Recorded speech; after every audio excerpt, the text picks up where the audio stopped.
Well, hello and welcome back to Short Stories Part 2. And I had filmed several clips for this, and I ran into issues I mentioned in another video too, where some of them were crazy, crazy quiet, and then I had some issues with clips just that were missing or like corrupted. So we're going to redo this. I'm a little bit less fresh because I've finished everything that I'm going to read for this month for Short Stories now, but we're going to talk through with it as well, because it was a pretty mixed bag. So The Inheritance by Megan Lindholm and Ramin Hobb. I was reading, and I've completed that here now. And this was depressing, but still good, and probably the main highlight, or one of at least the highlights of Short Story September, which did not go the best overall. The ones that really stand out here specifically is still the first story, which was A Touch of Lavender, which was one of the Lindholm ones, which I thought was just an extremely well-rounded story. It was really heartbreaking, but it was really, really good. And it was following this kid who there were like aliens in it that had this weird like sound abilities, but it was like the heart of it was this story.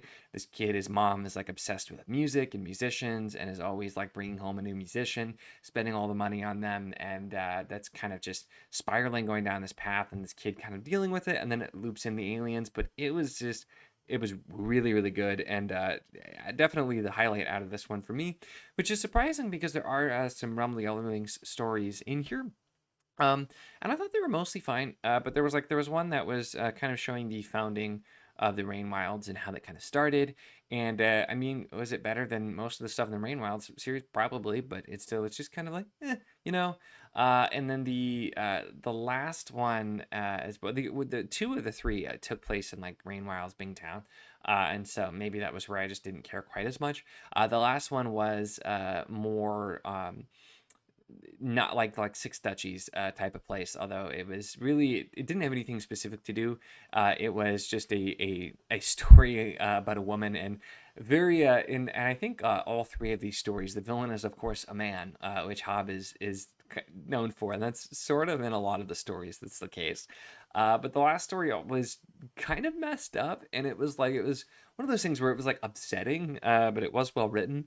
But I still think that first story is the one that really, really stands out to me the most. So it was solid, but like nothing in there I'll probably be compelled to reread at the same time either. Still better than The Hidden Girl by Ken Liu, which is kind of made me just not really want to read Ken Liu anymore, because I did not like this at all. I felt like some of the stories, it's not to say they were all bad, but the stories, a lot of them felt like they were just rehashes of the similar ideas that he did in The Paper Menagerie and other stories, which I remembered much more fondly than I liked this one.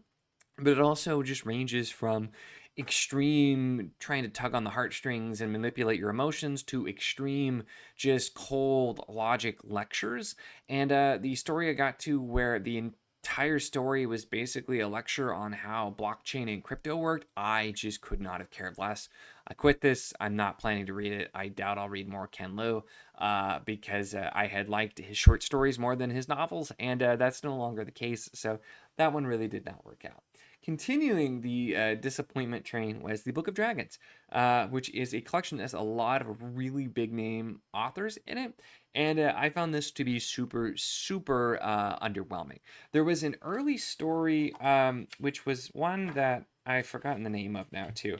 It's one by an author that I'm not familiar with, Zen Cho. And it was Hikiat Story Bujing, or The Tale of the Naga Sage. And that was like the one bright spot for me. It was doing kind of Chinese dragons, but the idea was you had this dragon who had gone off to become a sage, but then their father, who's like the king, emperor, dragon, whatever the royal line is dying, and so he's supposed to take over, but he doesn't want to give up being a sage, so he's like going back and forth between his mountain and here, and he's causing like landslides and torrential downpours as he does this, and like the humans are pissed. And I thought it was like a fun idea, and it really branched the two worlds together. So that was really the standout early on. The only other standout for most of the book was the first story, which I thought was awful, and I feel like I could make a whole video complaining about it, but it just felt like, A, nothing to do with dragons. The it was the most biggest stretch and tenuous connection to a quote unquote dragon out of any of the stories that I did. Although I will admit I started skimming and skipping most of the stories because I just didn't care and they weren't pulling in my interest whatsoever. So that one was pretty bad. But there were some in here that were okay. You know, like Daniel Abraham, KJ Parker. I thought their stories were fine, but also just did not really think they were anything that special. Thankfully, Kate Elliott saved the day with this one because Kate Elliott's story I thought was fantastic. And I'm an Elliott fan, but like I said, even the authors that I like, I was very just underwhelmed with. But Kate Elliott's story is very on brand for Kate Elliott, just with the kind of thing I expect with her. The opening lines just absolutely were fantastic as well, which, you know what, let me just really super quick flip to it and read it because it pulled me in immediately. With her husband died in the night after a long illness. Asfi slept through it, exhausted by 2 years of his decline into wasted helplessness.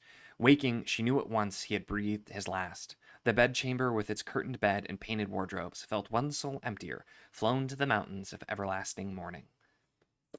And like, come on, it's just as immediately I'm like, that's really good. It just pulled me in, and a really good story. Kind of exploring some stuff that are themes that Elliot likes to explore, but just done really well in a really engaging way. And the setup of this world where essentially women, you have to like if you're not actively being supported by like a male family member, there's these really expensive tithes that you have to pay. Like if your husband dies, your remaining male family has to pay, or you get sent on the long walk, which is to like walk out where you're a sacrifice to these dragons. And it's like it's a crazy thing, but it's really looking at just the idea of women, especially older women, being discarded in society in a really well done way. And it's just there's so many just great things that you see as you explore, and just I don't know, it was a really great story. I love Kate Elliott. And her short work is she's one of the few authors who I actually really enjoy her short work and her long form work. Sometimes it's one or the other, but so that was definitely a bright spot in that book. But overall, I thought this was a very poor collection. Really disappointed for the most part in it, and so it didn't work out well. Even though I liked that one, I think that's the last one I finished. I ended up starting the rest of them and just not caring enough to continue. It did get worse though from there because then I tried The Dinosaur Tourist by Caitlin Kiernan. I don't know this author. This is just super cool. This is another just like fancy edition that my library had, and it's a short collection. And I love the cover. I thought it was very cool, so I tried this. I tried 3 different stories, and I just did not like any of them. The style did not work for me whatsoever, and so I just decided to call that one quits. I'm now realizing I forgot to mention Exhalation by Ted Chiang because I had that from the library, but I returned it. I had it in the original video as a reminder. That I swapped to from Ken Liu, and I think it worked because it's somewhat of a similar style in some ways to Liu, but I was enjoying the stories more, although it was still a bit hit or miss. That one, the first couple stories ended up still being my favorite. The first one I thought was this really interesting and totally different from the rest of it. It was more like speculative sci-fi stories. The first one was a little bit more fantasy, but this person telling the story about how they met a merchant who had this mirror they could like walk through and go into either the past or the future, and it's kind of this narrative that ties and circles around these different stories about how they were impacted by this. I thought it was really really well done, and I really enjoyed it. And I was hoping for more of that kind of stuff, and I didn't get that. I still had a pretty good time. The second one, which was the title story, Exhalation, was following these like robots in this it's kind of enclosed space as they're trying to find out more about themselves and their world, which is this pretty small space. And I thought just as a vehicle of exploration and like introspection, but with it being robots, I thought it was super interesting.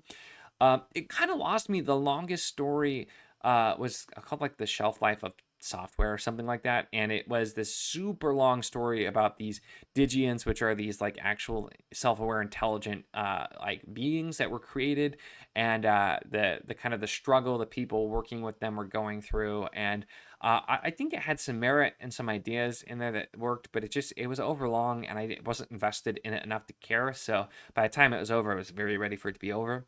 Although there was a like one of the ones in the later part that I found interesting is the idea that you can pay to get these prisms that let you like talk to an alternate you in a parallel universe, and how that's used in a variety of different ways. And so I thought that was an interesting one as well. So overall, liked, didn't love that one, and then yeah, that's when we got into all the other ones I enjoyed probably less. So ending the month, I was trying out two that were specifically recommended, which include The Green Hills of Earth by Robert Heinlein and Read the Just and Other Tales by Stephen R. Donaldson. Now, the Heinlein one, I've never really read this author, and I know he has a lot of short work in sci-fi. I did not care for it. It felt very cheesy and dated, and not in like a fun way, and like a kind of way. The first couple stories just I did not vibe with whatsoever, and so I just ended up dropping that one. Which I bought the audiobook. Great, thing was cheap, thankfully, but I bought the audiobook, thinking because it was kind of short. I'm like, yeah, this will be a good change, and maybe I'll go back and try it at some point. I will admit I was just kind of tired of short stories by the time we got here, which plays in because Read the Just and Other Tales. I loved the first two stories, and I still couldn't get myself to continue. I think I just was ready to be done. But that one was, I think, would have been the highlight had I finished it, because I really like Donaldson, and I haven't read a ton of his short work, but the first couple stories were so good, and the one specifically that I just think the premise is such a fantastic premise for a short story is there is this person, and they are a rival of theirs, or somebody who's mad he cheated on his wife, has a jinn curse him to have be very easily loved. Like, so he has sort of like almost like a magnetism or a glamour to be very easily loved, and that everyone who ever loves him will die.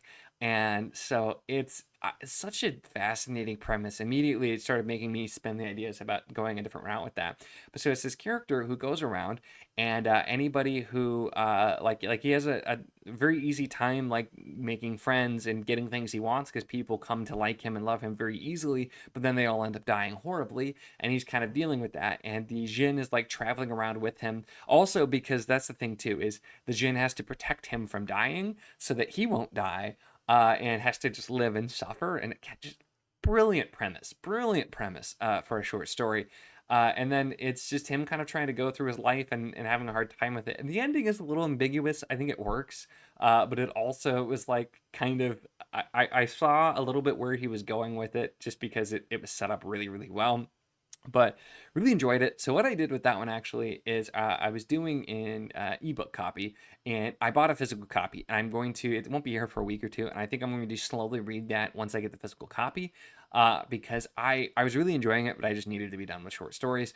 This month has reminded me why I don't do a lot of short work, and I think maybe if I just focus on not doing maybe whole collections, maybe that would be better. But I just yeah, I had high hopes. I had a lot of stuff I was really interested to try, and most of the stuff that I did was either meh or not good, or not enjoyable for me. So I won't be doing a month of short stories anytime soon. Although I might try to just occasionally throw in some short work, because I think it is nice to mix it up. But maybe just doing too much at once just was not the move for me. But that's kind of where I ended up. Like I said, it was sort of a messy month with it, but I am still interested to try more, and maybe some of these will work later if I try them again. But that's kind of where we were. So that's it for part two, which we're doing all at once because, again, my earlier clips were all messed up. But that's it. So let me know your thoughts on any of the stuff that I talked about here, or feel free to recommend stuff for a future time as well. It's totally fine. Maybe I'll try more there.